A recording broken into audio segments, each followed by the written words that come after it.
Welcome to E6 TV. స్వాతంత్ర దినోత్సవం రోజున నిబంధనలు గాలి కొదిలేశారా? వ్యాపారమే ముఖ్యమంటూ మద్యం దుకాణాలు మరి పర్యవేక్షించాల్సిన ఎక్సైజ్ అధికారులు ఏం చేస్తున్నారు?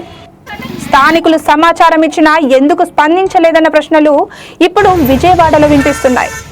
ఎన్టీఆర్ జిల్లా విజయవాడ పటమట ఆటో నగర్ పరిసర ప్రాంతాల్లో ఆగస్టు 15న మద్యం అమ్మకాలు జరిగినట్లు స్థానికులు ఆరోపిస్తున్నారు.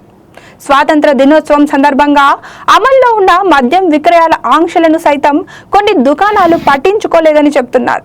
ముఖ్యంగా పటమట పోలీస్ స్టేషన్ కు కూతవేటు దూరంలోనే మద్యం విక్రయాలు సాగినట్లు ఆరోపణలు రావడం కలకలం రేపుతోంది. నిబంధనలు ఉల్లంఘించి మద్యం విక్రయిస్తున్నారని సంబంధిత అధికారులకు సమాచారం ఇచ్చినా పట్టించుకోలేదని స్థానికులు ఆరోపిస్తున్నారు. ఇక్కడే అసలు ప్రశ్న మొదలైంది.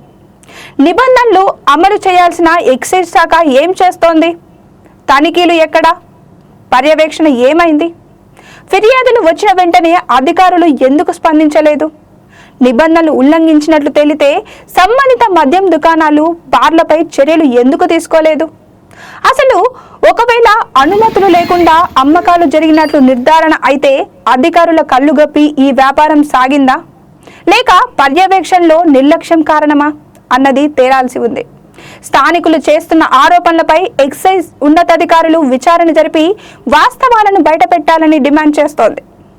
దేశమంతా జాతీయ పతాకాన్ని ఎగురవేస్తూ స్వాతంత్ర వేడుకలు జరుపుకుంటున్న సమయంలో విజయవాడలో నిబంధనలకు విరుద్ధంగా మద్యం విక్రయాలు జరిగాయన్న ఆరోపణలు రావడం చర్చనీయాంశంగా మారింది.